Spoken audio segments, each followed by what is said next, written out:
කිසියම් ක්‍රියාවක් නොවරදවාම කරන්න කියලා කොහොමද අපි ඉංග්‍රීසියෙන් කියන්නේ? without fail. නොවරදවාම. මොකක්ද ඒකේ ව්‍යාකරණ රටාව? පළමු කාණ්ඩයේ ක්‍රියාපදයක් සමග තමයි මේ වාක්‍ය රටාව හදාගන්නේ. පළමු කාණ්ඩයේ ක්‍රියාපදයක් කිව්වේ පළමු කාණ්ඩයේ ක්‍රියාපදයක් කියලා කියන්නේ සරලවම කිව්වොත් සාමාන්‍ය ක්‍රියාපදයක්. ඒ කියන්නේ go, come, drink, write, eat වගේ ක්‍රියාපද. තව පැහැදිලිව කිව්වොත් ඊළඟට ඇති පින්තූරය දිහා බලන්න. ඒකේ V එක ලෙස යොදා ඇති ක්‍රියාපද තමයි මේ වාක්‍ය රටාවට යොදාගන්නේ. ඉංග්‍රීසි භාෂාවේ සියලුම ක්‍රියාපද අපේ අධ්‍යයනයේ පහසුවට අපි V1, V2, V3 කියලා අපි කොටස් වලට බෙදා ගන්නවා. අද දවසට අදාළ පාඩමට අපි ක්‍රියාපදය තෝරාගන්නේ V1 කියන කාණ්ඩයෙන්.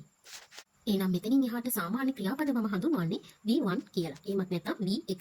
මේක තමයි අද අපේ පාඩමේ ව්‍යාකරණ රටාව. V1 කියන ක්‍රියාපද කාණ්ඩයට එකතු කරනවා without fail කියන පදය. උදාහරණයක් ගමු. නොවරදවාම යන්න. ඒ වාක්‍යයේ ක්‍රියාපදයකෝ. එහෙමත් නැත්නම් V1 කියන්නේ මොකක්ද? යන්න කියන පදය. නොවරදවාම කියලා කියන්නේ කොහොමද ඉංග්‍රීසියෙන්? without fail. එහෙනම් කොහොමද නොවරදවාම යන්න කියලා අපි ඉංග්‍රීසියෙන් කියන්නේ go without fail. අපි දැන් උදාහරණ ටිකක් බලමු. නොවරදීම එන්න. නැත්නම් නොවරදවාම එන්න. come without fail. නොවරදවාම ලියන්න. write without fail. නොවරදවාම දුවන්න. run without fail. නොවරදීම කන්න. eat without fail. තේරුණාද ඔයාට?